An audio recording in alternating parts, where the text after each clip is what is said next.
Bismillahirrahmanirrahim. Alhamdulillah. Segala puji bagi Allah Subhanahu wa taala, Tuhan semesta alam. Kita memuja dan memuji Allah Subhanahu wa taala dengan segenap puja-pujian yang selayaknya bagi Allah. Kemohon kepada Allah untuk menyampaikan salam dan selawat kepada baginda Rasulullah sallallahu alaihi wasallam, kepada ahli keluarga baginda Rasul sallallahu alaihi wasallam, para sahabat baginda Rasul sallallahu alaihi wasallam, para tabi'in, tabi'in, para ulama, para awliya, syuhada, salihin, dan sekalian mereka yang mengikut jejak langkah baginda Rasulullah sallallahu alaihi wasallam hinggalah ke akhir zaman. Assalamualaikum warahmatullahi taala wabarakatuh. Alhamdulillah, pada malam hari ini kita dapat sekali lagi bersama untuk mendalamkan lagi pemahaman kita tentang akidah Islam, akidah tauhid. Kita sebagai umat Islam, apabila mana sahaja kita melihat ada masalah pada akar, pada ranting, pada buah, pada batang pokok itu, kita akan terus kembali kepada akarnya. Kita akan terus kembali mengukuhkan akar. Dan akar agama kita tidak lain dan tidak bukan adalah akidah. Sebab itu dia dipanggil sebagai usuluddin. Ya, usul itu adalah kata jamak bagi asal. Asal, orang Melayu panggil asal usul. Ya. Asal usul awak daripada mana? Asal tu singular. Usul adalah plural. Ya, jamak, mufrad dan jamak. Orang Melayu campurkan sekali. Asal dan usul awak mana? Ya. Jadi dipanggil usuluddin. Akar-akar agama kita, itulah akidah Islam.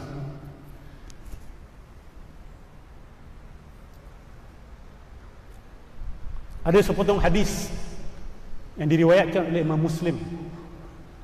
Rasulullah sallallahu alaihi wasallam pernah memohon kepada Allah Subhanahu wa taala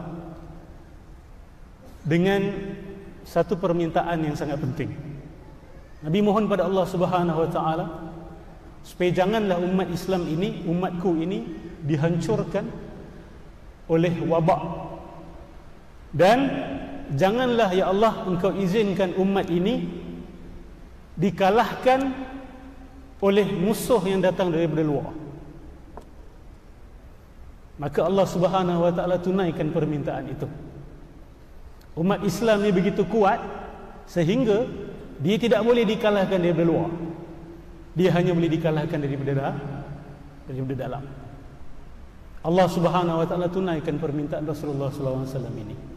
Soalannya adalah, bagaimanakah retak itu bermula daripada dalam? Maka sudah tentu kita tahu satu lagi hadis Rasulullah sallallahu alaihi wasallam, Nabi sebut tentang al-wahan, iaitu cinta dunia dan takut kepada mati. Betul? Jadi kita sebut al-wahan satu sebagai akar masalah umat Islam hari ini. Dan satu lagi adalah, ini yang jarang kita perhatikan, adalah penjajahan ilmu dan penjajahan pemikiran. Jadi dua, al-wahan, cinta dunia takut mati, dan ini membuka pintu kepada kita dijajah dari segi ilmu dan pemikiran. Obatnya apa?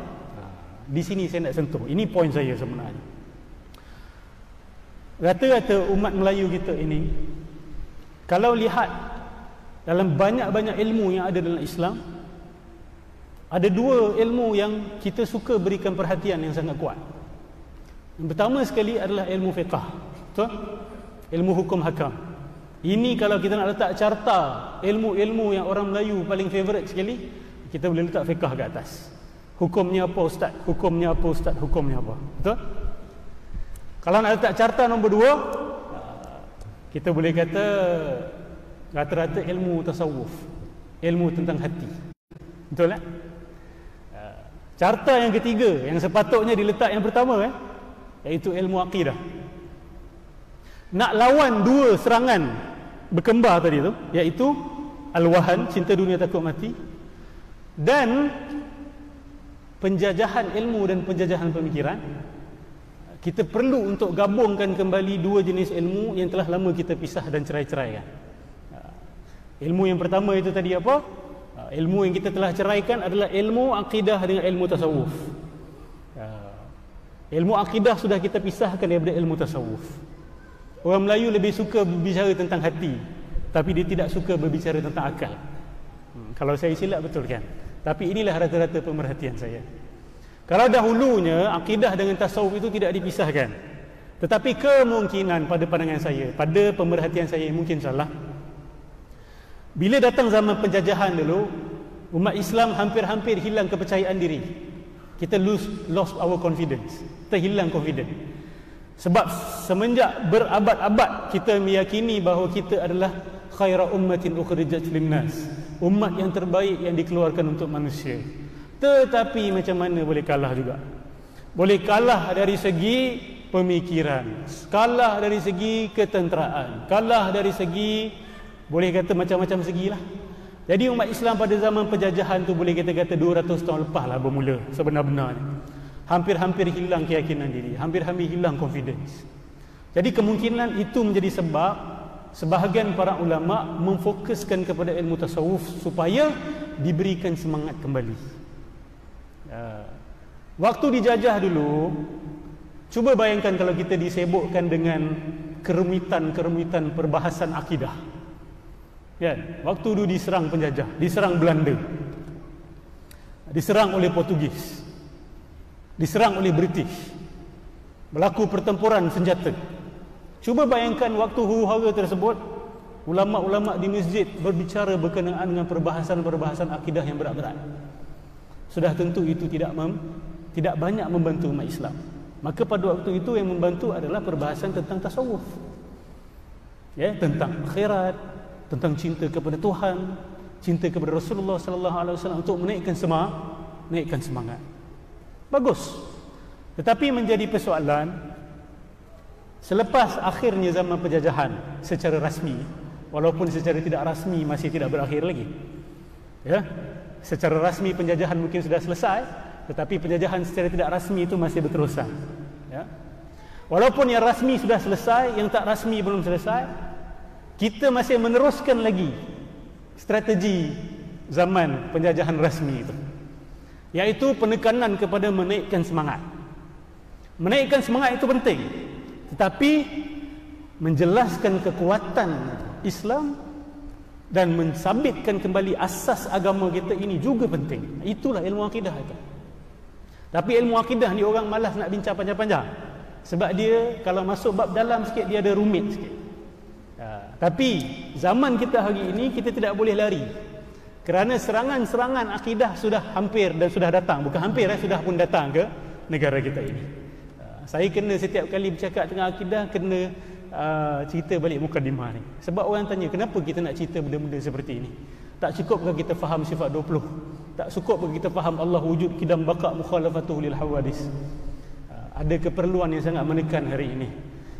Penjajahan tidak rasmi itu belum berhenti lagi, dia masih berterusan. Penjajahan pemikiran ingin merosakkan akidah umat Islam.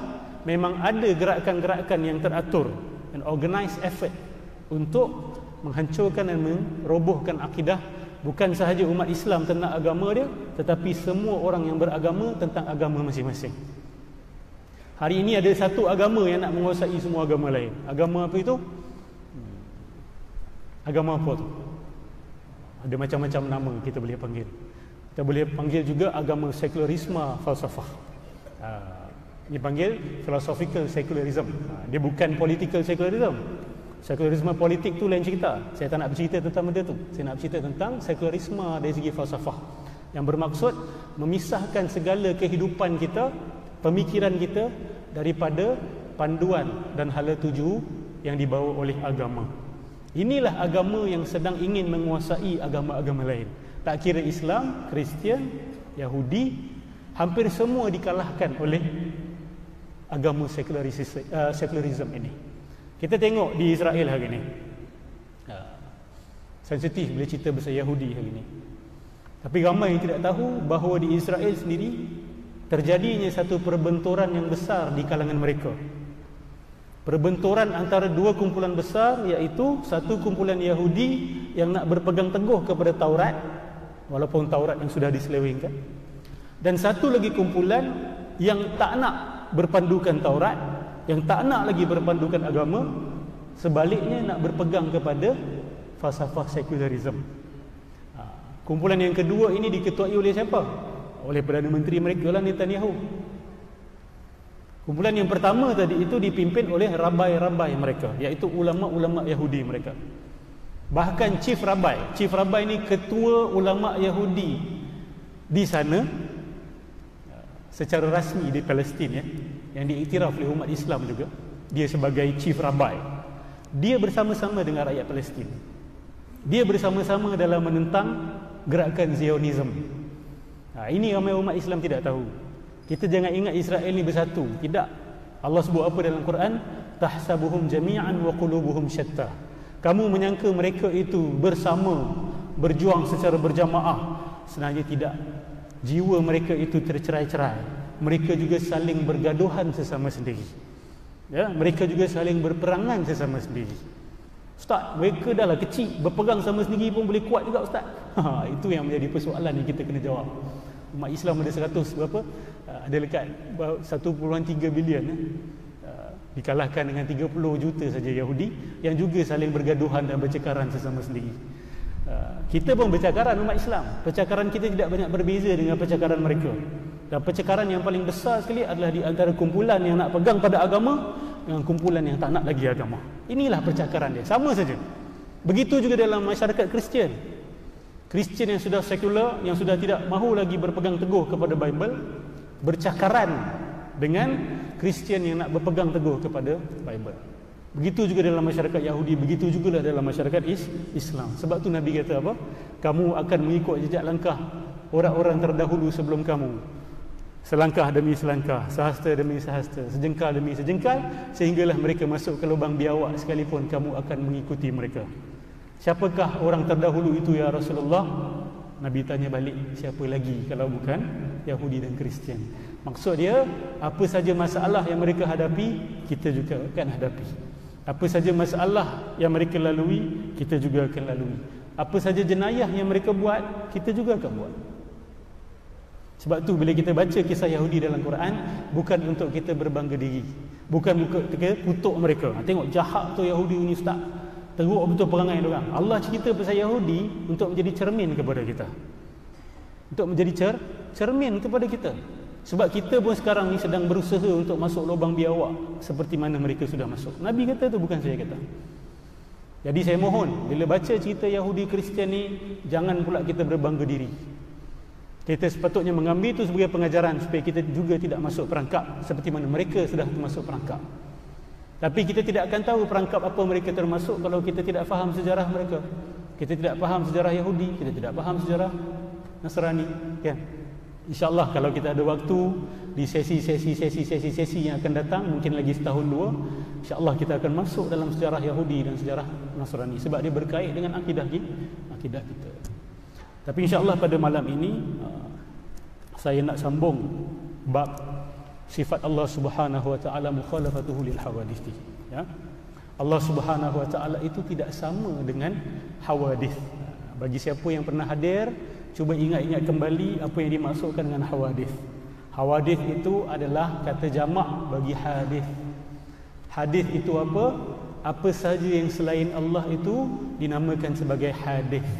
Hadis itu maknanya apa? Hadis itu adalah semua yang ada permulaan. Apa sahaja yang ada permulaan itu dipanggil hadis. Siapa yang boleh tulis bahasa Arab, hadis itu tulisannya ha, alif, dal, tha. Hadis. Jamaknya ataupun kata banyaknya dipanggil hawadith. Ha, waw, alif, dal, tha. Tha, bukan fa, tha. Alif bata tha, hawadithun. Allah Subhanahu wa taala itu tidak sama dengan hawadith. Siapa itu hawadith? Semua yang selain Allah. Semua yang selain Allah juga boleh dipanggil sebagai makhluk. Kita semua dipanggil hawadith kerana kita ini ada permulaan. Maksud ada permulaan, kita dulu pernah tidak ada, sekarang kita ada. Nampak perbincangan ni macam simple, nampak perbincangan ni macam Allah Ustaz, ini kita dah dengar berjuta kali. Tapi tahu ataupun tidak, perbincangan ini sebenarnya semakin hangat diperdebatkan di barat sekarang ini. Sebab mereka bercerita berkenaan dengan the beginning of time, permulaan alam ini. Ini menjadi perdebatan hangat. Bahkan salah seorang ahli fizik di Amerika Syarikat bernama Lawrence Krauss, Profesor Lawrence Krauss, dia ada tulis sebuah buku, Universe Out of Nothing. Dia mengatakan bahawa alam ini keluar daripada ketiadaan. Daripada tiada, tiba-tiba ada sesuatu. Dia cuba mempertahankan dengan fakta-fakta daripada fizik, daripada teori-teori fizik moden, dan juga dimasukkan juga teori-teori quantum physics. Kita ni dah dengar benda ni beribu kali dalam masjid, betul tak? Tapi bila datang serangan-serangan seperti ini, boleh tak kita jawab balik? Pelajar-pelajar kita yang belajar fizik, ataupun kita ada guru-guru yang mengajar fizik di sini, boleh tak kita gabungkan kuliah akidah yang kita belajar daripada ustaz-ustaz di masjid dengan ilmu fizik yang kita ada untuk mempertahankan akidah kita? Kalau tak boleh, maksudnya masjid kita pun sudah jadi tempat sekular. Sekular tu apa? Kita dah pisahkan agama dengan akhirat, dunia. Betul tak? Kita belajar sesuatu dekat masjid, tapi bila kat luar kita tak dapat selesaikan apa-apa masalah. Itulah yang dimaksudkan orang sekular. Ada orang dia belajar fizik tapi dia tak faham agama, itu dipanggil sekular. Orang yang belajar agama dan tak faham fizik juga orang sekular. Ini kita kena faham. Sebab orang salah faham, orang ingat, ustaz, saya bukan orang sekular, saya faham agama. Awak faham alam tak? Alam saya tak penting sangat ustaz, saya kejar akhirat. Awak pun sekular juga. Awak pun sekular juga, sebab awak telah memisahkan antara dunia dan akhirat. Awak telah memisahkan ayat-ayat yang ada dalam buku Al-Quran dengan ayat-ayat yang ada dalam alam. Seolah-olah awak mengatakan kepada Allah, ya Allah, aku hanya perlukan Quran, aku tak perlukan alam kamu sebagai tanda. Biadab tak orang seperti itu? Assalamualaikum. Biadab tak orang seperti itu? Allah kata apa dalam Quran? Baca Quran dan tengok alam, betul? Kita kata tak payah alam-alam ni ustaz, tak payah matematik ni ustaz, tak payah fizik-fizik ni ustaz, Quran dah cukup. Biadab orang seperti itu. Biadab bukan kepada manusia, kepada Allah. Kepada Allah. Wa fi anfusikum afala tubsirun. Dan di dalam diri kamu tidak akan kamu melihat. Wa min ayatihi an khalaqalakum min anfusikum azwaja. Termasuk tanda-tanda Allah, Allah ciptakan bagi setiap kamu pasangannya. Pasangan kita pun termasuk ayat juga tu. Tak jauh beza dengan ayat yang ada dalam Quran. Afala yanzuruna ila al-ibli kaifa khuliqat. Tidakkah kamu melihat kepada unta bagaimana ia dicipta? Kita baca Quran tapi tengok unta malas. Macam mana tu? Baca Quran, afala yanzuruna ila al-ibli kaifa khuliqat. Tapi bila tengok orang anak tanya, "Bapak, apa hebatnya unta ni Allah suruh?" "Entahlah, unta ni baca sendiri." Ini orang yang tak baca Quran. Walaupun nampak dia macam baca Quran, dia tak baca Quran. Dia sebut Quran. Dia sebut Quran. Tolong ambil perhatian. Jadi perbincangan di barat hari ini, mereka sedang berbicara tentang betul ke alam ni ada permulaan. Sebab tadi kita kata bukti bahawa alam ini bukan Tuhan dan adanya Tuhan adalah bersandarkan kepada hujah alam ini ada permulaan. Mereka di barat sedang serang benda tu. Dia kata alam ini memang ada permulaan, tapi dia datang daripada ketiadaan. Dia macam abracadabra, magic. Kalau tiba-tiba saya keluarkan rabbit daripada songkok saya ni, orang akan, wah hebat ustaz ni boleh buat magic kan. Atau saya tepuk tangan je, keluar burung daripada tangan saya. Itu orang kata magic, betul tak? Lawrence Krauss pun berpegang pada magic juga. Kata daripada tiada boleh keluar ada. Ustaz-ustaz kita ajar benda ni dalam masjid, tapi mungkin tak buka dalam-dalam. Orang pun tak tanya. Sebab dia tak diserang, dia tidak rasa diserang. Sekarang ni macam mana? Saya nak cabarlah. Mungkin ada lecturer fizik dekat sini. Mungkin ada anak-anak kita yang suka buat fizik, matematik. Cuba fikirkan apa yang ada dalam Quran untuk bantu kita selesaikan masalah ini. Adakah di sana jawapan? Kita tanya dia lah. Kalau dia kata alam ini boleh wujud daripada ketiadaan, maka apa-apa pun tidak mustahil. Betul tak? Dalam bahasa Inggeris, nothing is impossible lah. If something can come out of nothing, then nothing is impossible. Kalau sesuatu tu boleh keluar daripada ketiadaan, maka tak adalah yang mustahil. Apa-apa saja boleh berlaku. Betul tak? Sebab itulah perkara yang paling mustahil sekali. Sesuatu keluar daripada ketiadaan. Daripada ni tiba-tiba keluar bola. Awak akan kata, biasa je ustaz, hari-hari macam itu. Bukan biasa, itu benda luar biasa. Kalau alam yang hebat seperti ini boleh hadir ataupun lahir daripada, bukan daripada sesuatu ataupun a person, maka kita kata itulah kemustahilan yang paling tinggi sekali. Awak bersama dengan saya tak? Dapat ikut sekali? Jangan terputus-putus kena stop saya. Okey. Saya nak ajak kita berfikir bersama. Ini peranan orang-orang masjid. Orang masjid ni peranan dia berfikir bersama. Dia bukan duduk satu corner zikir, tapi bila tanya tentang ini dia tak boleh jawab. Orang masjid lah orang pertama sekali yang boleh bantu masyarakat, yang boleh selesaikan masalah masyarakat, yang boleh selesaikan masalah akidah umat, yang boleh selesaikan masalah sosial masyarakat. Bukan orang luar, orang masjid. Orang masjid yang datang ni ya, soalan yang paling susah sekali, soalan akidah ni. Saya nak jawab, dia orang kata. Tapi kena bacalah buku dia dulu. Nak baca pun kita malas je mana. Kan? Ustaz, siapa ustaz? Nama tadi apa? Lawrence Krauss. Malas lah ya. Kena baca buku dia. Memang baca susah buku dia ni. Tapi rupanya bila kita baca kitab dia, jangan takut. Awak jangan tergoyang bila dengar dia keluarkan buku-buku seperti itu. Boleh ke alam ni keluar daripada tiada? Kalau boleh, maksud dia tak payahlah kepada Tuhan. Kan? Tak perlu kepada Tuhan mewujud ke alam ni. Rupa-rupanya bila kita baca kitab dia, dia menipu. Dia kata tajuk dia universe out of nothing, daripada ketiadaan. Tetapi rupa-rupanya perkataan nothing yang dimaksudkan tu bukan nothing. That nothing is still something. Dia panggil quantum particles ke apa, saya tak pasti. Kalau dia kata tak ada lah. Ini kata tak ada tapi ada sesuatu. Menipu tak tu? Menipu lah tu. Tapi orang goyang. Banyak umat Islam baca goyang. Alam ni boleh tak ada Tuhan lah. It's possible that this world is created without God. Tapi sabar, kita jangan kelang kabut. Sebab ulama-ulama kita sudah menyiapkan jawapan-jawapan dan asas-asas akidah yang sangat kukuh. Saya cakap banyak kali dah. Bagi pelajar-pelajar yang minat fizik, awak kena dalami ilmu kalam, ilmu akidah.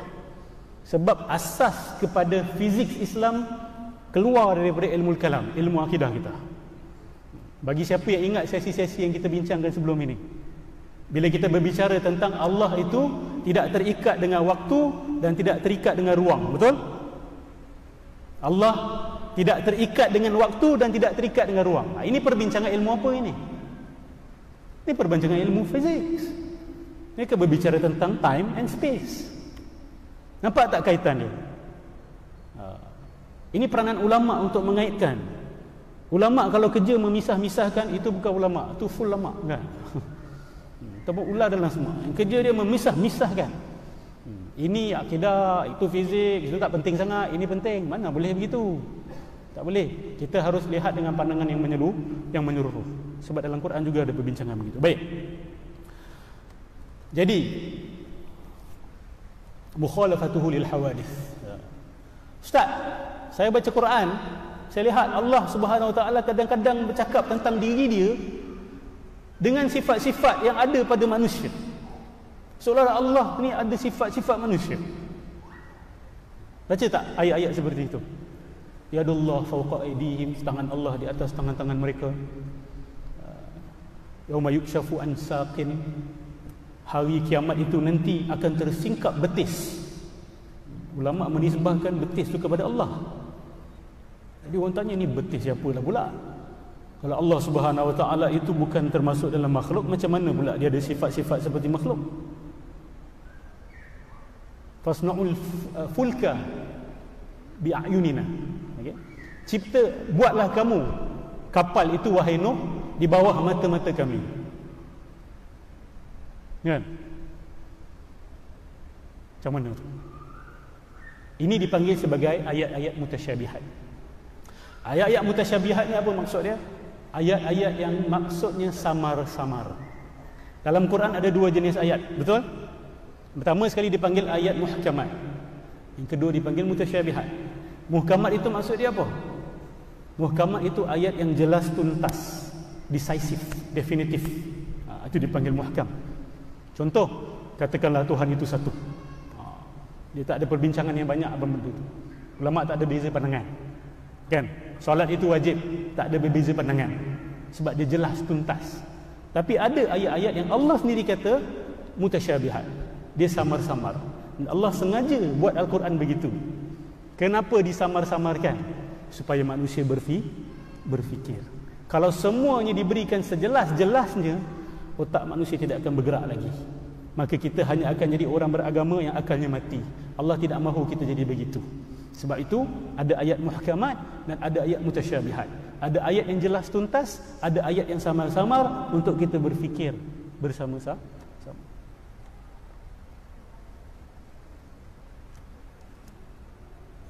Ustaz kasih anak Q Kalau tak kena berhenti, beritahu saya. Ayat-ayat mutasyabihat ni menjadi perbincangan yang besar di kalangan para ulama. Macam mana kita nak faham bila Allah kata tangan, kaki, wajah?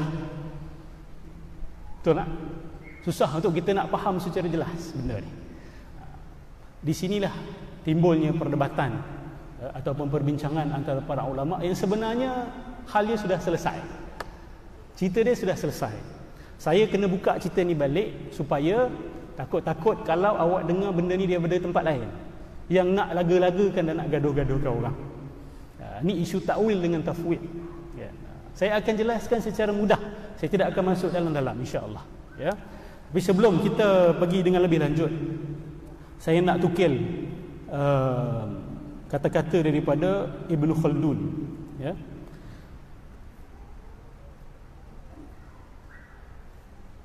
Kata-kata yang sangat penting untuk kita faham apabila berbicara berkenaan dengan Allah Subhanahu Wa Taala, supaya kita tidak terlalu melampau berbicara tentang perkara-perkara yang kita tidak akan tahu, dan juga tidak juga melampau sebelah sini, tidak mahu langsung berbincang tentang benda-benda yang kita boleh tahu sebenarnya.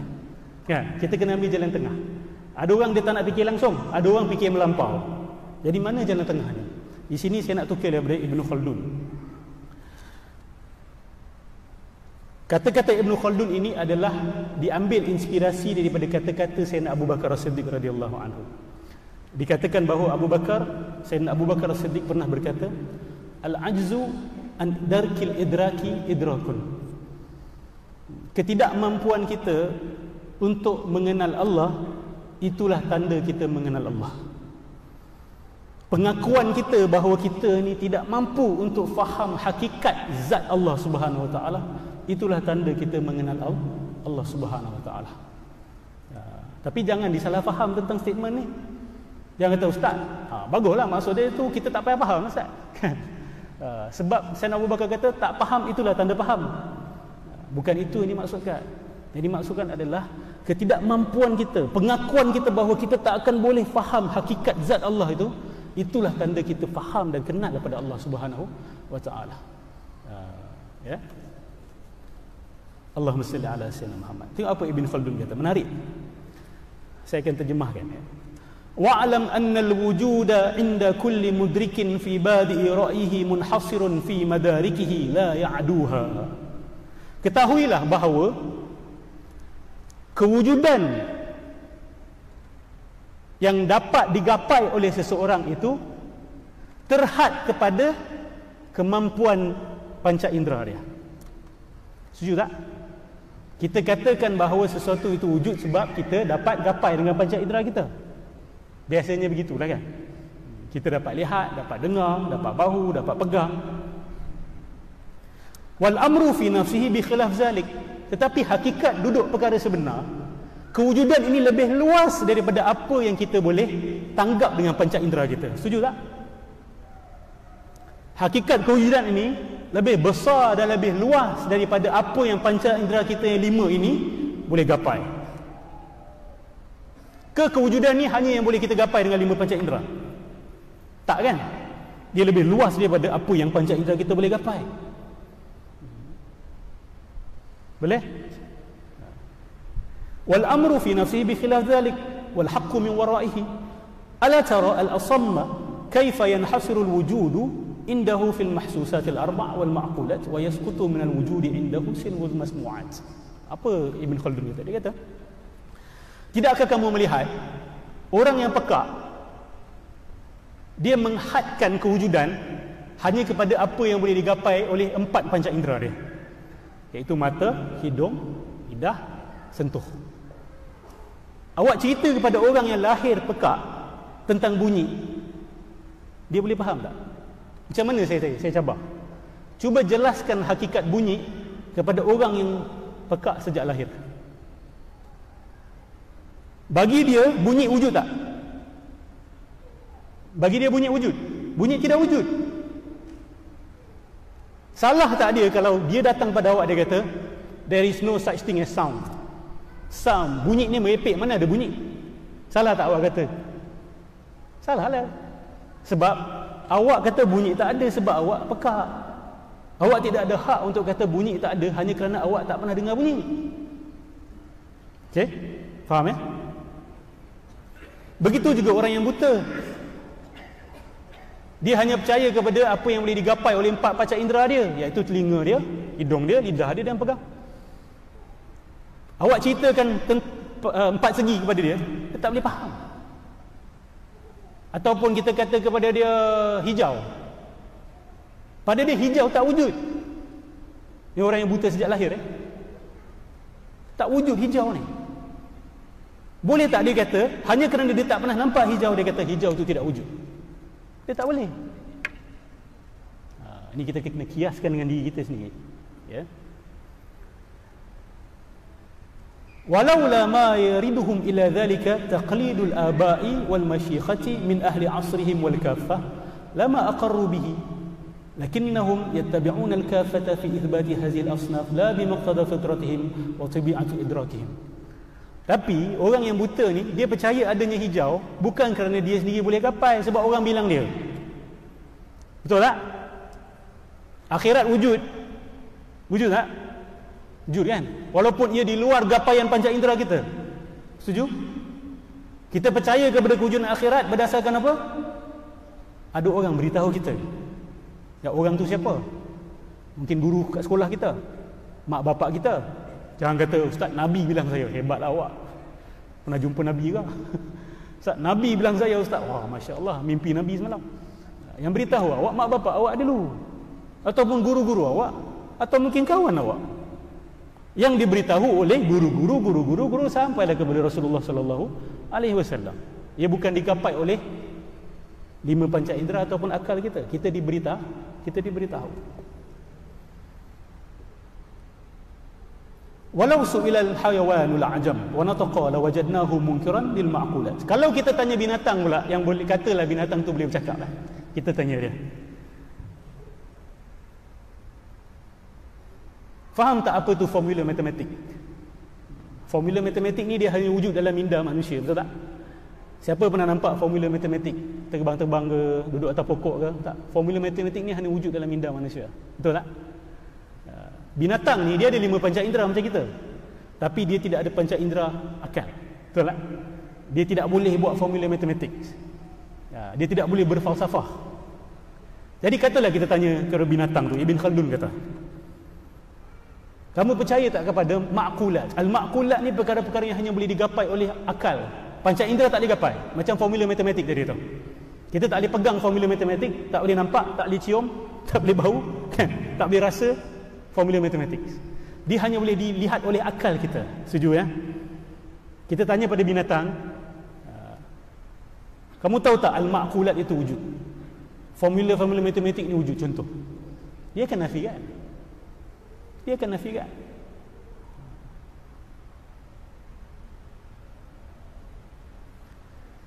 Wal hasru majhulun wal wujuhu awsa'u nitaqan min dhalik. Jadi perangai manusia ni yang suka menghadkan kewujudan hanya kepada apa-apa yang kita boleh tahu, yang kita boleh gapai, itu adalah satu bentuk kejahilan. Ibn Khaldun kata. Hanya kerana saya ada mata saja, maka pada saya yang wujud adalah benda-benda yang boleh dilihat. Itu satu bentuk kejahilan. Manusia memang perangai macam itu kan. Inilah masalah sains moden. Dia menghadkan kewujudan hanya kepada perkara-perkara yang boleh digapai oleh panca indera manusia. Ini bagi sebagai matter ataupun materialism. Ini falsafah materialism yang menjadi akar kepada saintism. Itu satu bentuk kejahilan dan kesombongan. Ulama kita dah bantai mereka dulu dah.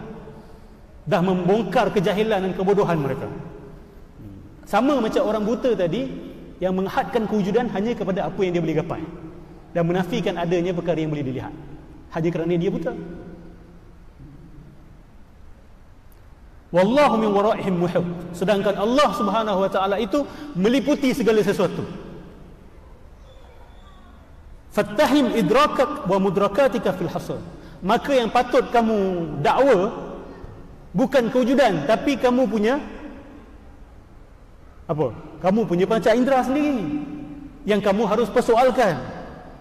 Hari ini di barat mereka tak persoalkan sangat dia punya uji kaji, kajian. Yang dia persoalkan tentang kewujudan. Tuhan ada ke tak ada? Soalan kita nanti dulu, sebelum hang tanya tu Allah ada ke tak ada, tanya dulu, macam mana kamu tahu sesuatu itu ada ataupun tak ada? Itu soalan yang paling besar sekali. Ini termasuk dalam ilmu falsafah sains. Saya sangat bahagia boleh cerita benda-benda ni dalam masjid. Di sebagai tempat ada orang akan datang jumpa saya, ustaz, tak payahlah cerita benda-benda ni ustaz. Kan, kita ringan-ringan saja untuk dalam masjid. Saya kecil hati bila orang cakap macam itu. Kecil itu kenapa? Kerana orang yang cakap begitu telah menghina orang masjid. Seolah-olah benda-benda seperti ini hanya boleh dibincang di universiti. Betul tak? Benda-benda seperti ini hanya boleh dibincang di sekolah-sekolah. Dekat masjid, orang-orang yang tak boleh berfikir. Rasa terhina saya. Sepatutnya di dalam masjid lah kita berkumpulnya orang-orang bijaksana, orang-orang pandai dalam masjid. Kita bincang isu-isu besar. Betul? Idea-idea paling hebat mesti keluar dari masjid. Jangan keluar daripada universiti. Jangan keluar daripada lab. Jangan keluar daripada kedai kopi. Cerita kedai kopi, ya. Bincang-bincang kedai kopi, keluar formula yang hebat-hebat, teori-teori hebat. Tapi dalam masjid tak ada apa-apa pun keluar. Kan? Nak keluarkan adalah kena bincangkan dulu isu-isu ini. Jangan takut, jangan lari, jangan sembunyi. Jangan sembunyi bawah tikar sejadah, jangan sembunyi dalam tasbih kita. Hanya kerana kita malas untuk berfikir, kita bersembunyi di sebalik zikir. Sedangkan tanpa fikir tiada zikir. Ini kata-kata Imam Ghazali, bukan kata-kata saya. Tanpa fikir tiada zikir. Fikir adalah asas kepada zikrullah. Yang kita buat ni, kita tengah berfikir sama. Ini Ibn Khaldun kata. Sangat hebat kod dia ni. Wattabi' ma amaraka asy-syari'u bihi min i'tiqadika wa 'amalik. Maka ikutilah apa yang telah disampaikan oleh syarak kepada kamu yang di luar gapaian minda dan panca indera kamu. Sebab pada mereka kita ni bodoh. Kita ni hanya ikut buta. Kenapa kamu percaya ni? Oh, Nabi kata. Kenapa percaya ni? Kerana Allah kata. Pada mereka kita ni tak guna akal. Mai ikut aja, ikut buta. Kan? Tapi sebenarnya kita bersetuju untuk ikut Rasulullah sallallahu alaihi wasallam, untuk ikut syariat berdasarkan hujah akal yang sebenarnya kuat. Saya ikut dia bukan sebab saya ikut buta. Saya ikut dia sebab saya sudah pastikan mengikut dia adalah jalan yang paling baik untuk mencapai kebenaran tertinggi. Betul? Kita bukan mengikut. Kita bukan mengikut Nabi sebab Nabi mengaku Nabi. Sebab kita ada jumpa bukti bahawa dia betul-betul Nabi. Kita dah menggunakan akal fikiran kita untuk membuktikan dia adalah Nabi Allah. Kalau dah terbukti dia Nabi Allah, kena ikutlah. Itu bukan tanda orang yang bodoh dan malas berfikir. Ini salah tanggapan barat ke atas orang Islam. Dan kita sebagai umat Islam pun kadang-kadang mengiyakan apa yang dia orang cakap. Dia kata kita malas berfikir, kita pun mengiyakan. Memang betul, aku pun memang malas nak fikir. Aku pun memang percaya aja, tak payah nak fikir. Kita mengiyakan dia. Seorang ulama kita, ini poin terakhir sebelum kita azan ni. Syekhul Islam Mustafa Sabri. Dia ni adalah ketua ulama kerajaan Uthmaniyah yang terakhir. Sebelum jatuhnya kerajaan Uthmaniyah itu, ketua ulama terakhir Syekh Mustafa Sabri. Syekh Mustafa Sabri. Dia ada pengamatan yang lebih kurang sama.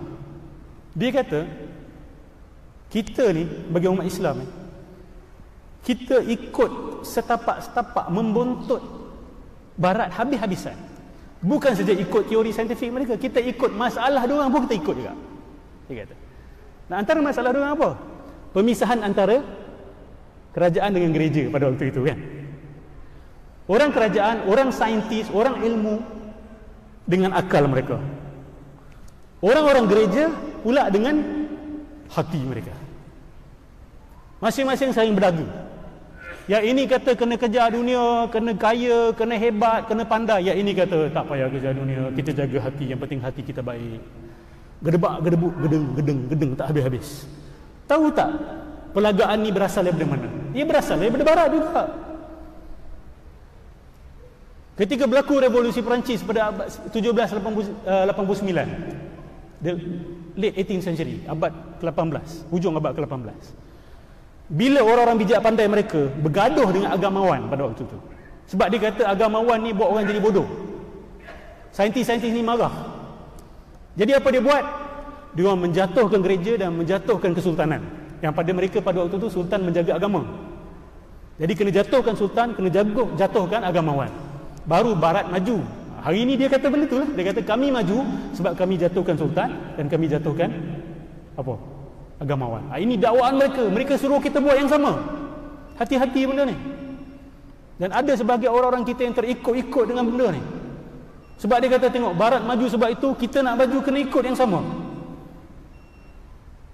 Maka bila berlaku pergaduhan tersebut, timbullah dua kamp. Satu pejuang akal, satu pejuang hati dan hasil bergaduh hari-hari. Okey, last point. Kita telah mengambil penyakit yang sama. Hari ini mengambil penyakit yang sama. Jalan keluarnya apa? Menggabungkan kembali. Jangan digaduh-gaduhkan dan jangan dipisah-pisahkan. Jangan kata saya orang hati, awak orang akal. Ini semua fitnah kepada umat Islam. Inilah punca kehancuran masyarakat Islam. Yang akal kena cari ilmu hati, yang orang hati kena cari ilmu akal. Gabungkan kembali bersama supaya akal tajam, hati bersih. Itu slogan yang kita kena pegang. Akal tajam, hati bersih. Hati bersih, akal bodoh, senang jadi mangsa kepada orang. Akal tajam, hati kotor, dia jadi mangsa kepada nafsu dan syaitan. Setuju? InsyaAllah lepas solat kita sambung lagi. Kita berhenti di sini insyaAllah.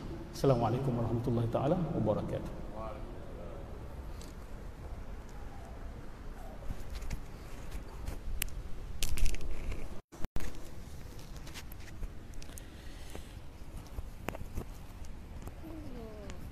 Sambung dengan bahagian kedua kuliah akidah kita.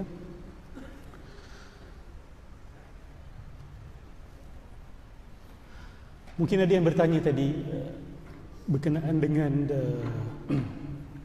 buku Universe Out of Nothing tulisan Profesor Lawrence Krauss itu. Apa pandangan Islam pula berkenaan dengannya? Sudah tentu kita tidak percaya bahawa alam ini datang daripada ketiadaan. Kita percaya bahawa alam ini bersumber daripada Allah Subhanahu wa taala. Kenapa dia cuba nak mempertahankan teori universe out of nothing tu? Sebab dia nak menafikan Tuhan. Tapi akhirnya perkataan nothing yang dia gunakan itu pun sebenarnya something. Tapi something itu bukan Tuhan. Lihat, ini permainan perkataan mereka, kelicikan mereka untuk lari daripada mengakui hakikat kebenaran yang sebenar. Mereka memang pakar buat benda-benda macam ini. Ini dipanggil yuharrifuna al-kalima amma wadhi'ihi. Mereka suka mentahrif perkataan. Perkataan tu diselewengkan maknanya. Bagi orang yang tidak faham bila baca sekali nampak macam terkejutlah, tapi bila mendalami rupanya dia menyelewengkan perkataan yang digunakan. Allahumma salli ala sayyidina Muhammad. Saya sambung tukilan daripada Imam Ibn Khaldun tadi.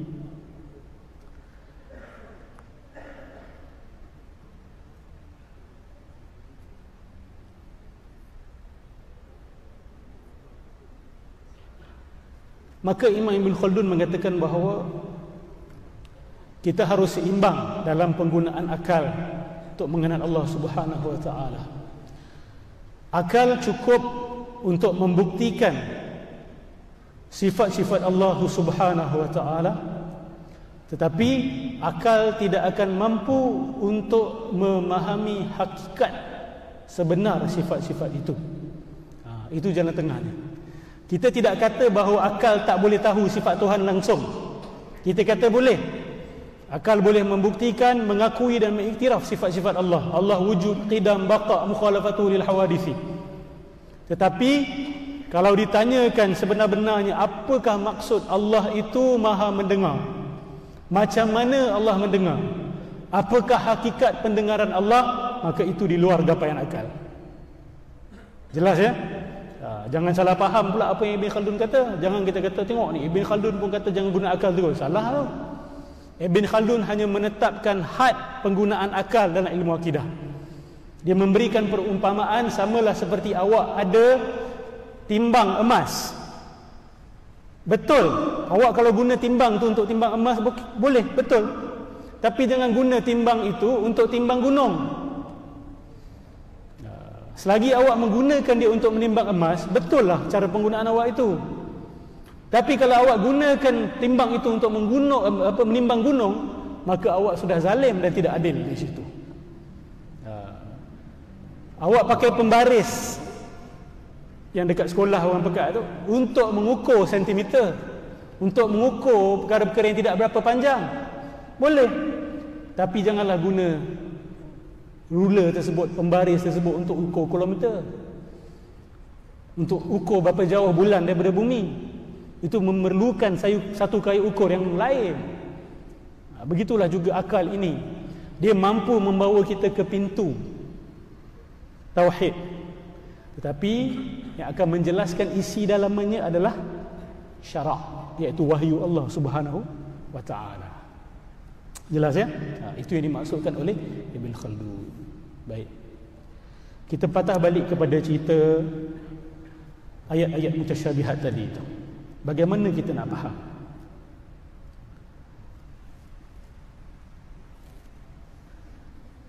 Soalan pertama yang harus kita tanyakan adalah, dalam Quran ada kiasan ataupun tidak?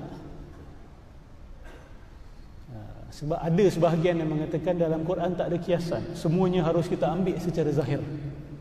Tidak ada majaz. Majaz tu kiasan. Tidak ada majaz dalam Al-Quran, semuanya zahir, harus diambil secara literal. Ini bermasalah. Sebab kalau tidak ada kiasan dalam Al-Quran, maka tidak salah kalau saya kata Tuhan dalam badan saya. Sebab apa? Sebab dalam Quran ada sebut Allah lebih dekat daripada kita punya tulang, urat leher kita ni, hablul warid. Itu kiasan ke betul-betul? Dia betul-betul dan kiasan dalam masa yang sama. Memang betul Allah sebenarnya lebih dekat daripada tulang kita punya urat ni. Tapi tak bolehlah untuk kita kata Allah berada dalam badan kita pula. Jadi kalau kita lihat ayat-ayat mutasyabihat ni, dia ada yang betul, ada yang maksud dia itu kita harus kiaskan. Kita tak boleh nak kata semua harus dikiaskan. Ada juga yang memang kena dengan topik yang dibincangkan. Sebab tu kita kena cari jalan tengah. Bila masuk ayat-ayat mutasyabihat ni, kita jangan terus sahaja mentakwil, dan jangan pula kita terus mensabitkan zahir makna dia. Dia begini, ulama ada mazhab. Kita kata ada dua mazhab. Yang satu dipanggil mazhab tafwid, yang satu dipanggil mazhab ta'wil. Tafwid ni apa? Bila sampai ayat-ayat mutasyabihat ni, para ulama kata kita serahkan maknanya pada Allah, kita tidak tahu.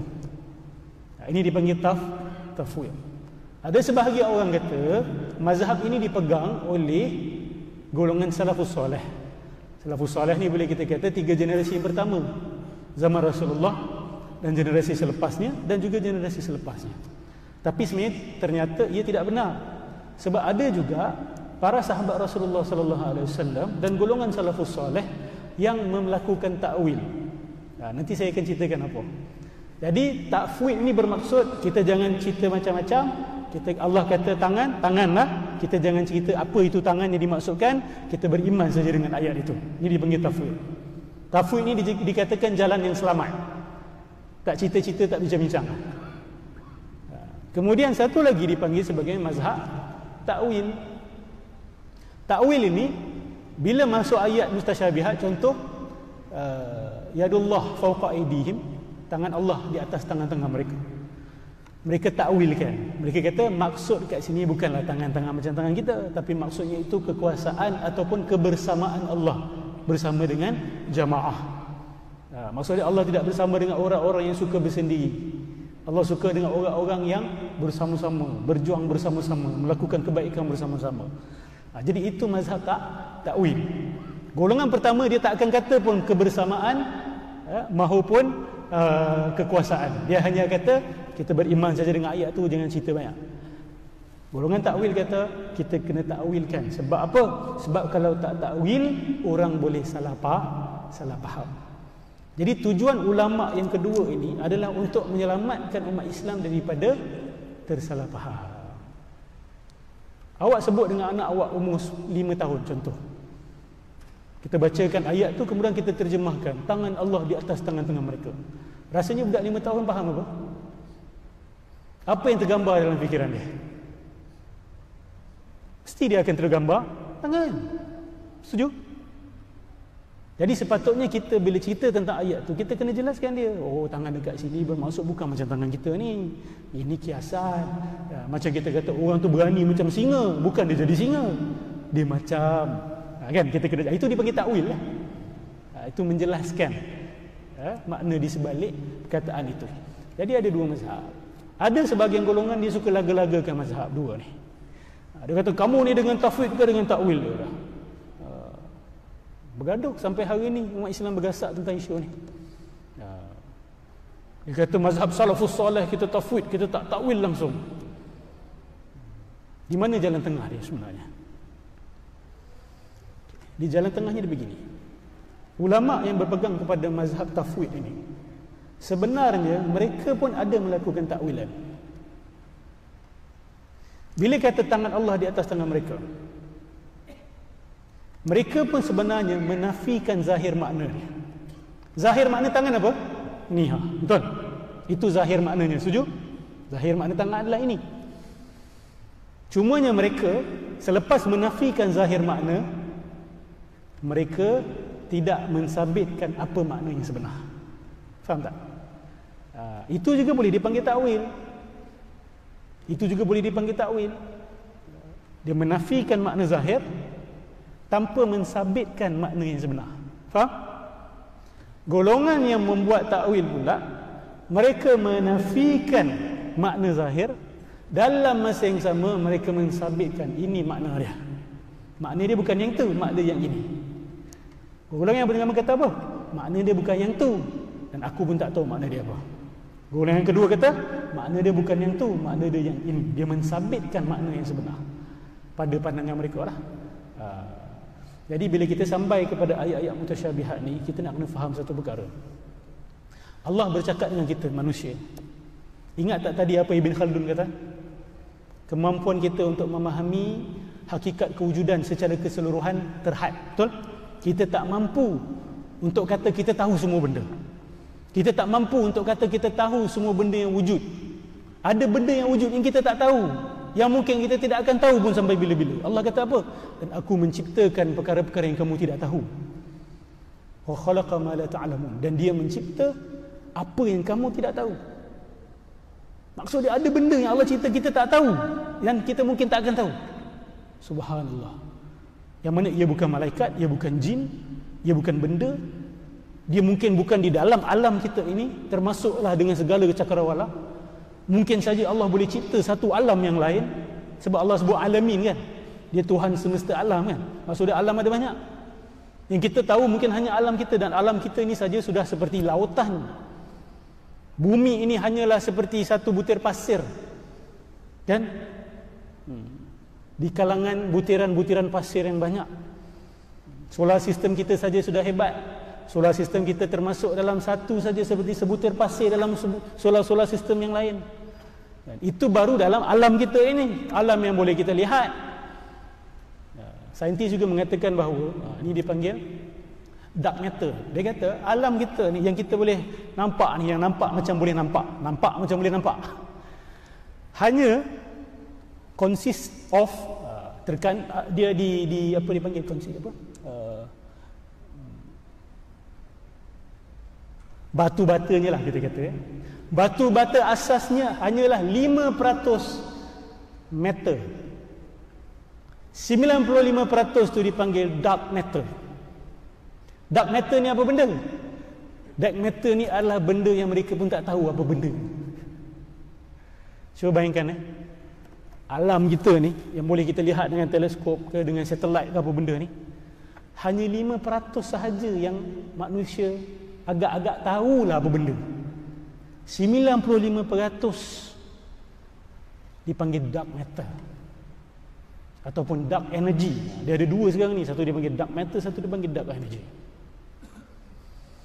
Itu baru dalam alam kita, belum cerita alam jin, belum cerita alam malaikat.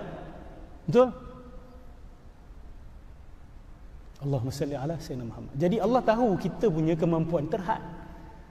Jadi Allah kena guna bahasa kita. Kalau dia guna bahasa yang di luar kemampuan kita, satu benda pun kita tak akan faham tentang Tuhan ni. Betul? Jadi bila Allah guna perkataan kepala, mata, tangan, bukan hakikatnya kepala, mata, tangan.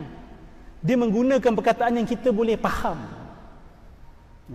Kalau bahasa mudah kita kata, Allah menggunakan bahasa yang bukan 3 dimensi untuk memahamkan makhluk 3 dimensi. Dia nak memahamkan kita tentang hakikat yang bukan 3 dimensi dengan perkataan-perkataan 3 dimensi. Kita tahu kan dimensi apa kan? Kalau dot tu dia 0 dimension, titik, betul? Kalau line panjang dipanggil 1 dimensi, 1 dimension. Line panjang tu dilebarkan jadi 2 dimensi, betul? Lebaran itu ditarik jadi tebal, ia dipanggil 3 dimensi. Kita makhluk 2 dimensi ke 3 dimensi?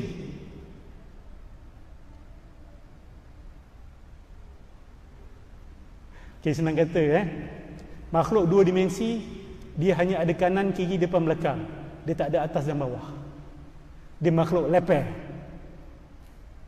Awak kalau cerita dengan makhluk leper tentang atas bawah, awak nak fahamkan dia macam mana? Kita ada atas bawah sebab kita makhluk 3 dimensi. Kita ada panjang, kita ada lebar, kita ada dalam. Betul tak? Ke kita semua leper? Kita ada panjang, kita ada lebar, kita ada dalam dia. Faham Cuba bayangkan, awak cuba nak jelaskan tentang hakikat atas dan bawah kepada makhluk 2 dimensi. Dia hanya tahu kanan, kiri, depan, belakang. Awak cerita ada atas, ada bawah. Macam mana nak cerita dengan dia? Dia makhluk leper, dia berjalan leper. Nak jelaskan macam mana? Cuba bayangkan, kita ni makhluk 3 dimensi. Jin makhluk dimensi berapa? Ada sebahagian ulama' mengatakan kita makhluk 4 dimensi. Sebab dimensi keempat tu dia panggil waktu. The dimension of time. Kita wujud dalam waktu. Kita ada sebelum, sekarang dan sesudah. Kita ada lebar, ada dalam, ada panjang. Dan kita terikat dengan waktu. Jin dengan malaikat macam mana pula? Jin dia ada panjang, lebar, dalam. Dia dicipta dari api. Api ada panjang, lebar dan dalam. Dia macam ada, macam susah nak cakap. Dia macam di tengah-tengah. Malaikat pula macam mana? Dicipta dari cahaya. Cahaya ada panjang, lebar, ada dalam. Dan adakah jin itu terikat dengan waktu sama seperti kita terikat dengan waktu? Dia terikat juga dengan waktu, tapi keterikatannya dengan waktu sama tak dengan keterikatan kita dengan waktu?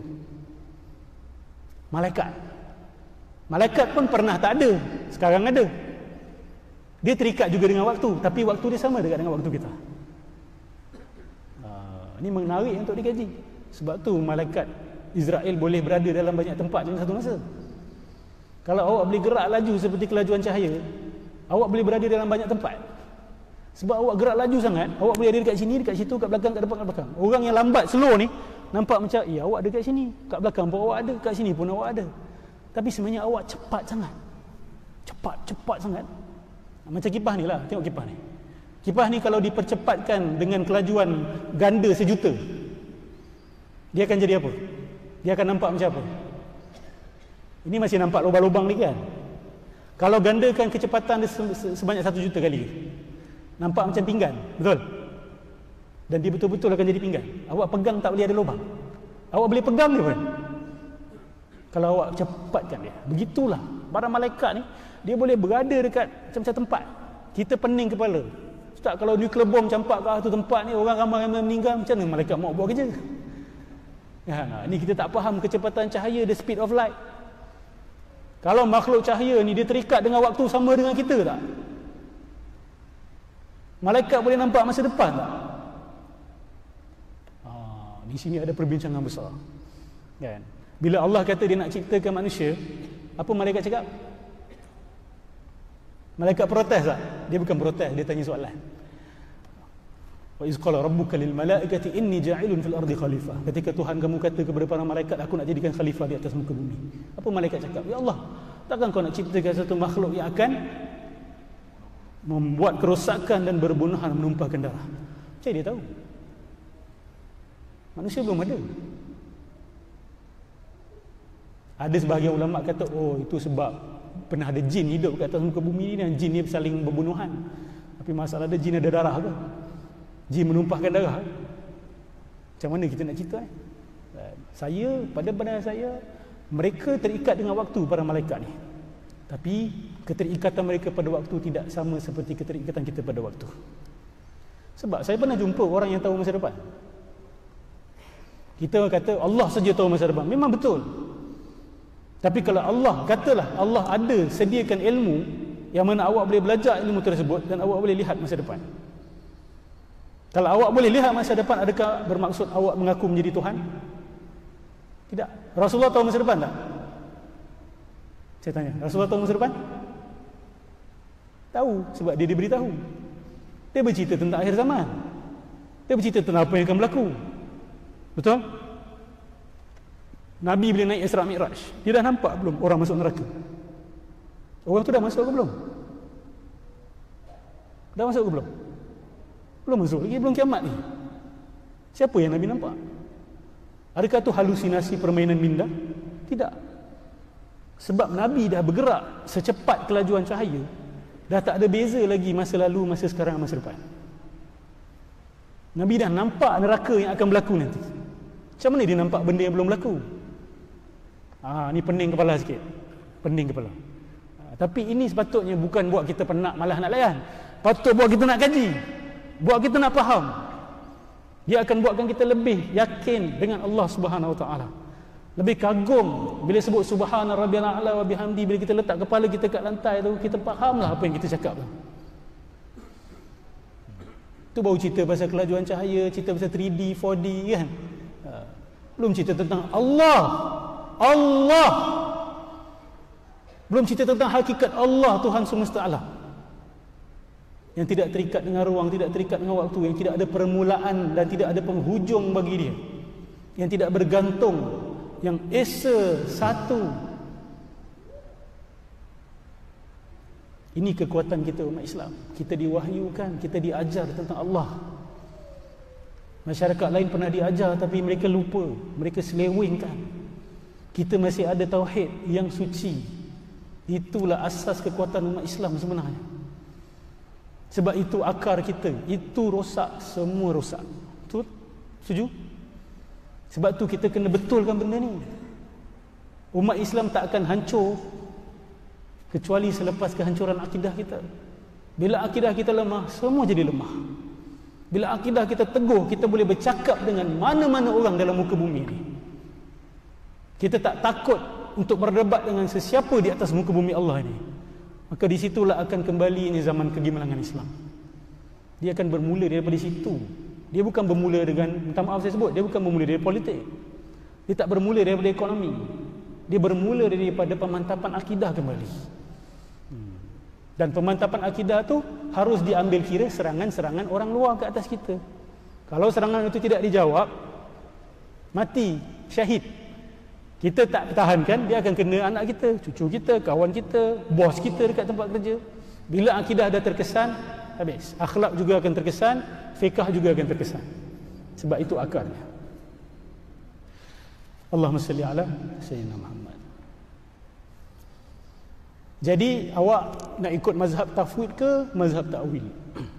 Kalau ikut majoriti para ulama yang datang selepas zaman salafus soleh, kebanyakan mereka berpegang kepada mazhab ta'wil. Mereka mentakwilkan. Sebab hujah mereka apa? Zaman Nabi memang Nabi tak takwilkan, sebab sahabat punya iman kuat. Tak payah nak cerita-cerita. Sahabat ni dia tak ada tanya-tanya begini, sebab dia dah faham, dia dah nampak Nabi. Betul? Kita kalau dah nampak Nabi, ada lagi ke banyak soalan? Adalah juga, sahabat pun ada soalan. Tapi soalan-soalan yang tidaklah sampai persoalkan hakikat akidah itu sendiri. Soalan-soalan pasal hukum fiqah, soalan pasal ranting-ranting akidah, ada tanya soalan. Sahabat ada Nabi.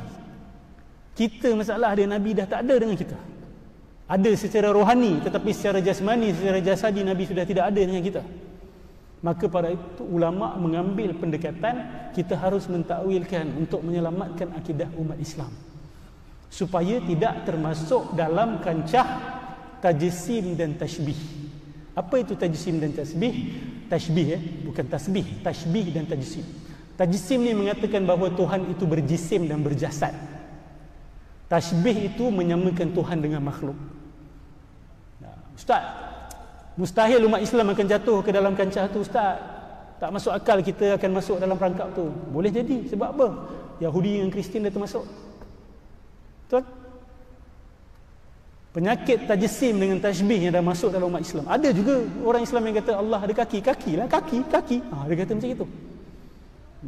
Ada juga yang kata dalam Quran tak ada kiasan, semuanya secara zahir. Ni berbahaya. Ni berbahaya.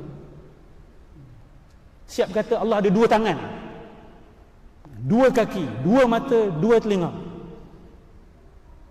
Awak cerita benda ni ke anak awak 5 tahun, apa dalam gambaran ni? Siap-siap lepas tu dia pergi lukis Tuhan. Dia akan lukis Tuhan. Kalau dah dapat dilukis Tuhan itu, apa jadi? Tuhan sudah dihadkan. Allah ada had tak? Bila awak dah lukis, panjang dia ada had, betul? Lebar dia ada had. Bila awak kata Tuhan ada 2 tangan, 2 mata, dan awak ambil secara zahir, awak apa beza dengan orang yang sembah patung? Betul tak? Awak apa beza dengan orang-orang Rom, orang-orang Greek dulu, Yunani, yang percaya kepada Zeus lah, Poseidon lah, apa lagi, Nike lah. Nike itu nama Tuhan dia tu. Adidas saya tak tahu lah. Nike percaya kepada Poseidon, dia percaya kepada nama-nama Tuhan yang Zeus, Thor. Tuhan dalam bentuk manusia yang berjasad dan berjisim. Macam mana benda ni boleh termasuk dalam umat Islam?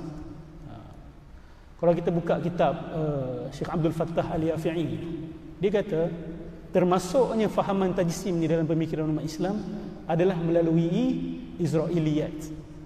Israiliyat itu apa? Israiliyat ni adalah riwayat-riwayat yang datang daripada orang-orang Yahudi dan Nasrani, yang sebahagiannya sudah masuk Islam. Bila dah masuk Islam, dia masih teringat lagi kitab-kitab dia yang lama yang dia pernah belajar. Maka dia pun kongsi pandangan dengan orang Islam. Dia kata, aku pernah dengar dulu padri aku cerita benda ni, kan? Mungkin kita boleh ambil faedah. Dia orang pun dengar. Bila dengar, ada sebahagian termasuk dalam buku. Bila termasuk dalam buku, umat Islam pun belajar. Ada riwayat yang termasuk sampai kata Allah tu tinggi, dia berapa tinggi? La haula wala quwata illa billah. Allah ada ketinggian dia. Ini dah agama apa ni? Ada juga riwayat yang termasuk daripada orang Yahudi, Tuhan bila duduk ke arasy dia berbunyi-bunyi, nyek-nyok. Ada benda-benda ni dibacakan dan diriwayatkan sampai ke hari ini. Tuhan duduk ke aras berbunyi, nyek-nyok. Ya haula la quwata illa billahil aliyil azim. Macam saya duduk kat kerusi ni, kalau kerusi ni paku dia dah longgar, bunyilah. Hati-hati. Bila tanggapan dan gambaran kita tentang Tuhan itu salah, habislah. Tengok. Kalau awak tengok ketamadunan Greece, Yunani, pada pandangan dia Tuhan tu macam manusia. Akhirnya dia terpaksa buat cerita Tuhan berperang sesama sendiri. Dia bermula daripada tashbih dan tajsim dulu. Sebab tu Imam Fakhruddin Ar-Razi mengatakan akar kepada syirik adalah tashbih dan tajsim. Bila awak sudah mula menggambarkan Tuhan macam manusia, memberikan jasad dan jisim kepada manusia, itulah bermulanya penyembahan patung. Itulah bermulanya syirik. Dan bila dah syirik, mula cerita-cerita merapu masuk. Kamu ada patung A, orang lain akan buat patung B. Bila ada patung A, patung B, dia berlawan tak? Berlawan. Akhirnya perlu ada truce, perjanjian damai. Tuhan hang jaga langit, Tuhan aku jaga bumi. Tuhan hang jaga duit, Tuhan aku jaga air. Dah jadi mambang ni cerita pula lepas tu. Mambang tanah, mambang biru, macam-macam. Dah bagi-bagi tugas. Ni pecah. Inilah menjadikan Tuhan ni sebagai permainan manusia. Bila Tuhan sudah dipermain-mainkan, akhirnya akidah manusia tentang Tuhan menjadi lemah. Orang dah mula fikir ni cerita mengarut apa ni. Akhirnya dia buang agama terus. Setan ni dia sangat sabar. Makhluk yang paling sabar adalah setan. Dia nak buat orang murtad keluar, dia sabar. Daripada tauhid, dia jadikan syirik dulu. Dia tak buat orang jadi ateis terus. Dia buat orang syirik dulu. Bila dah syirik, dah sembah benda yang bukan-bukan, manusia mula rasakan ini benda mengarut. Bila dah kata benda mengarut, dia terus buang Tuhan dalam hidup dia. Dia secara beransur-ansur. Allah Subhanahu Wa Taala itu tidak berjasad. Allah Subhanahu Wa Taala itu tidak berjisim. Allah Subhanahu Wa Taala itu tidak terikat dengan tempat. Allah Subhanahu Wa Taala itu tidak terikat dengan waktu. Maksud tidak terikat dengan waktu, tidak ada sekarang, tidak ada sesudah, tidak ada nanti bagi Allah. Bagi kita ada, bagi dia tidak ada. Sebab itu ia berkait dengan iman kita dengan qada qadar. Betul? Semua dah berlaku belum bagi Allah? Dah. Allah tak payah tunggu hari kiamat. Betul tak? Allah perlu tunggu hari kiamat? Biarlah. Sebab kalau perlu tunggu, dia terikat dengan zaman masa depan. Betul? Dia tidak perlu. Jadi dia dah tahu tak kita akan masuk syurga ke neraka? Dia dah tahu dah? Of course, sudah tentu Allah dah tahu. Betul? Allah dah tahu. Itulah kata-kata. Tapi adakah bermakna Allah memaksa awak untuk masuk syurga atau neraka? Tidak. Allah sudah tahu ke mana kita akan pergi. Dan bila Allah dah tahu sesuatu, apa yang berlaku akan selari dengan apa yang Allah tahu. Boleh tak Allah tahu awak masuk syurga, tapi akhirnya awak masuk neraka? Boleh tak begitu? Maksudnya Allah tak tahulah. Kalau Allah dah tahu, maka pasti benda itu akan berlaku. Kalau Allah dah tahu awak akan masuk syurga, maka pastilah awak akan masuk syurga. Tapi adakah bermakna Allah yang paksa awak masuk syurga? Bila cerita bab qada-qadar ni, nak faham lebih mudah sedikit, kena faham hakikat Allah itu tidak terikat dengan waktu dan ruang.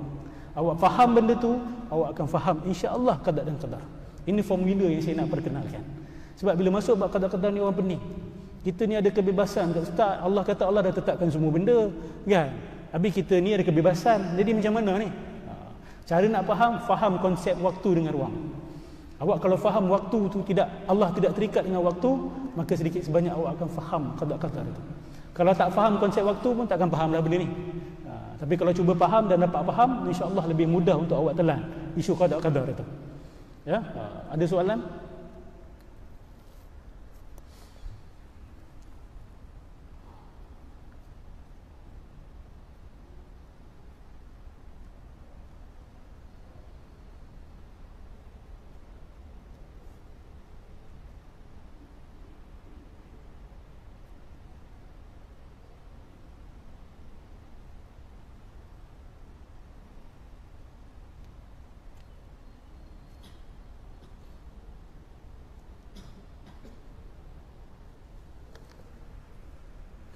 Saya buka je kalau ada apa-apa soalan, apa-apa komen.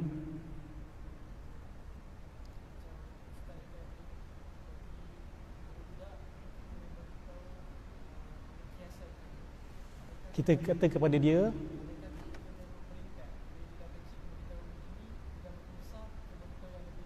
betul. Nak ajar kanak-kanak ni of course dia kena berperingkat ya. Tapi jangan sampai kita ni termasukkan syirik dan tasbih dalam jiwa dia pada waktu yang sangat awal. Jangan kata depan dia contoh macam Allah tu arash tu tempat duduk. Jangan kata benda-benda macam itu. Kata arash tu arash. Bapak pun tak tahu apa benda arash tu. Lebih baik. Apa beza kursi dengan arash dalam bahasa kita? Ayat kursi kan, belajar ayat kursi kan. Arash lain, kursi lain. Kursi apa? Dalam bahasa Melayu kursi itu apa? Ni, tempat saya duduk ni. Dalam bahasa Arab, kursi itu bermaksud tempat letak kaki raja. Raja ni dia ada dia punya singgasana. Dan dia ada kursi dia. Kursi itu dia letak tempat letak kaki. Sebab dia anggap raja ni kan hebat, suci. Dia tak nak jejak bumi. Jadi bukan setakat punggung dia tak jejak bumi, kaki dia pun tak jejak bumi bila dia duduk. Jadi dikatakan kursi itu. Jadi bila anak awak tanya kursi itu apa pak? Janganlah kita pergi cakap kursi itu tempat letak kaki raja. Kan? Katalah kursi ini salah satu makhluk ciptaan Allah yang di luar gapaian akal kita. Cukuplah begitu. Bila dah besar sikit kita ceritakan dia. Dari segi bahasa maksudnya itu. Tetapi hakikatnya tak ada orang yang tahu. Tapi ulama mentakwilkannya sebagai kekuasaan. Allah kata apa? Wasi'a kursiyyuhus samawati wal ardh. Kursi Allah itu meliputi langit dan bumi. Maksudnya kita ni dekat apa? Dekat kursi Allah Kita kat tempat letak kaki Allah. Janganlah cakap macam itu, pening kepala budak-budak ni. Jadi kena berperingkat. Saya cadang pada peringkat awal, kita kata secara umum, bahkan jangan terjemahkan pun kalau boleh. Bila Allah kata yadullah fawqa aydihim, yad Allah di atas yad mereka. Dia kata yad tu apa? Kita jangan kata yad tu tangan. Jangan kata macam itu, habis. Kursi tu apa pak? Tempat letak kaki raja. Jangan. Cakap kursi tu kursi. Satu makhluk ciptaan Allah. Betul? Kursi itu makhluk tak? Arash makhluk tak? Makhluk. Ada orang kata, Ustaz, Allah Subhanahu Wa Taala ni dia duduk kat mana Ustaz? Kat langit, kat arash. Kan? Langit tu kat mana? Langit. Habis sebelum Allah cerita langit, Allah kat mana? Kan? Bagi yang siapa yang kata Allah duduk dekat langit, langit tu langit bahagian atas ni. Dan kursi. Ada arash dia, ada kursi dia.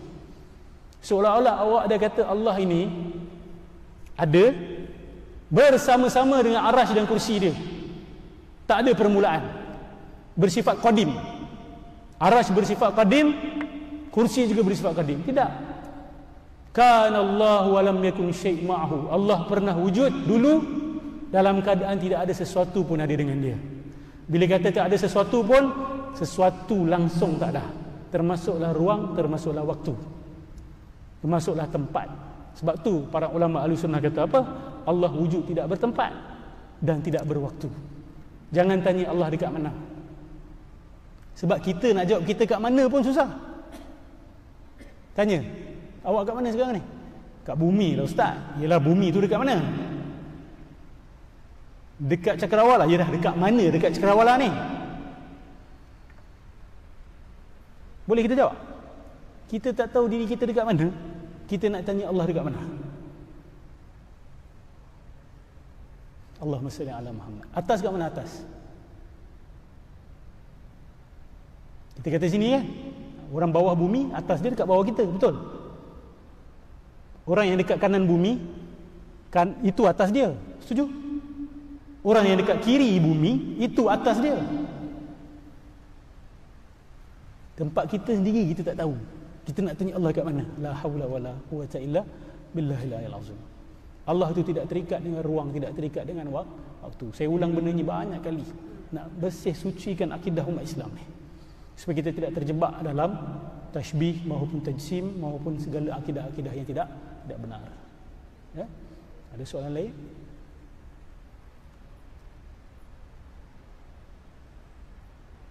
Ya.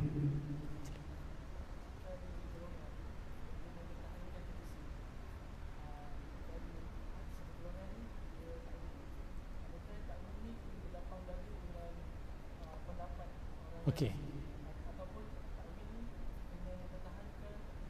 Baik.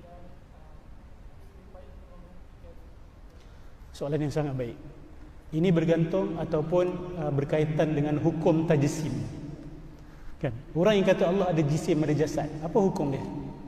Murtad ke, kafir ke, apa? Betul? Dalam 4 mazhab ada pendapat yang berbeza-beza. Yang paling ringan itu bid'ah yang sangat dahsyat, fasik, satu kepercayaan yang fasik. Itu paling ringan tau. Yang paling berat, murtad keluar agama. Dalam mazhab Imam Abu Hanifah, dipecahkan kepada dua.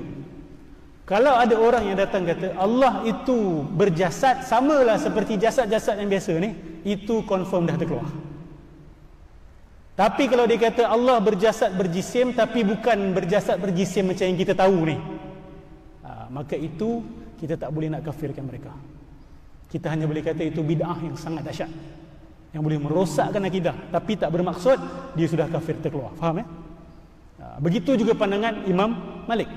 Imam Malik dengan Imam Hanifah, dia punya pandangan tentang benda ni sama. Jelas ya? Mazhab Imam Syafi'i pun tidak banyak berbeza. Kalau awak kata huwa jismun kal ajsam, Allah itu jisim seperti jisim-jisim yang lain, itu habis terkeluar. Okey? Tapi kalau awak kata huwa jismun la kal ajsam, dia berjasad berjisim tapi bukan macam jasad dan jisim yang kita tahu ni, maka tidak boleh kita kata terkeluar, tapi sangat berbahaya sudah. Jadi saya cadang kita berpegang pada benda tu. Orang-orang yang kata Allah berjisim ni, kita tanya dia, apa maksud kamu? Jisim-jisim yang macam mana? Yang ada lebar, ada panjang, ada dalam. Kalau dia kata betul lah yang ada lebar, panjang, dalam, itu sudah kita kena berikan dia peringatan. Ini sudah dalam 4 mazhab terkeluar. Tapi kalau dia kata jisim tapi bukanlah jisim yang macam, dia jisim tapi tak tahulah macam mana. Kan? Dia tak ada panjang, tak ada lebar, tak ada dalam. Kalau gitu janganlah berkatakan jisim. Betul tak? Itu sudah mengelirukan masyarakat. Sebab tu ini boleh jadi fitnah dalam masyarakat ni. Saya kasih awak peringatan ni supaya awak tidak terjebak dalam fitnah ini. Saya dah berikan jalan tengah dia apa. Okey? Jalan tengahnya kita kena faham majaz itu apa. Kiasan dalam Al-Quran. Dalam masa yang sama kita tidak menafikan ayat tersebut. Kita kata ayat ini benar seperti mana yang Allah katakan. Okey? Makna hakikat sebenar dia kita tak akan tahu. Tapi kita boleh cuba agak-agak maksud dia apa. Faham ya? Tidak ada umat Islam yang mengakui dia mengetahui hakikat makna ayat-ayat mutasyabihat. Tak ada satu pun ulama yang kata inilah makna dia, inilah yang betul. Tak ada. Dan bagi golongan yang kata yang buat takwil ni ulama-ulama khalaf saja, salaf tidak takwil, itu tidak benar. Okay? Ada banyak bukti Ibn Abbas melakukan takwil. Contoh ayat wa yukshafu an syaq, hari di mana disingkapkan betis. Ibn Abbas mentakwilkan itu sebagai keadaan yang sangat dahsyat. Menyingkap betis tu maksud dia kiasan kepada keadaan yang sangat dahsyat. Imam Ahmad Ibn Hanbal juga mentakwilkan. Ada beberapa ayat yang dia takwilkan. Jadi silap untuk kita kata ulama salaf tidak takwil. Mereka juga takwil. Sahabat Nabi juga takwil. Cuma ia bergantung kepada keperluan masyarakat pada waktu itu. Ya. Kalau tak perlu tak payahlah takwil. Tapi kalau ada keperluan, bimbang orang tersalah faham, takwil. Tapi ini kerja ulama lah, bukan kerja kita lah. Baik, insyaAllah. Ada soalan lain? Saya mohon pada Allah Subhanahu Wa Taala supaya Allah kembalikan kecintaan kita kepada ilmu akidah. Allah kembalikan kecintaan dalam hati kita dengan aktiviti berfikir, bertafakur untuk mengenal Allah Subhanahu Wa Taala. Saya mohon pada Allah Subhanahu Wa Taala, Allah kembalikan semangat ilmu dalam jiwa umat Islam. Saya mohon pada Allah Subhanahu Wa Taala supaya Allah jadikan umat Islam sebagai pemimpin-pemimpin bidang-bidang ilmu, bukan sahaja pengikut. Kita menjadi pencorak arus, bukan hanya mengikut gelombang. Mohon pada Allah Subhanahu Wa Taala supaya dilahirkan lebih ramai para ulama, para asatizah yang mengajar akidah dengan lebih dalam, yang memahami serangan-serangan yang datang daripada barat, yang memahami serangan-serangan yang datang daripada musuh-musuh Islam, dan dapat dilawan kembali dengan hujah-hujah ilmu yang datang daripada ilmu akidah kita, ilmu kalam kita, insya-Allah. Amin ya rabbal alamin. Kita tutup di sini dengan tasbih kafarah dan surah Al-Asr. Bismillahirrahmanirrahim. Subhanakallahumma bihamdika أشهد أن لا إله إلا أنت أستغفرك وأتوب إليك بسم الله الرحمن الرحيم والعصر إن الإنسان لفي خسر إلا الذين آمنوا وعملوا الصالحات وتواصوا بالحق وتواصوا بالصبر السلام عليكم ورحمة الله تعالى وبركاته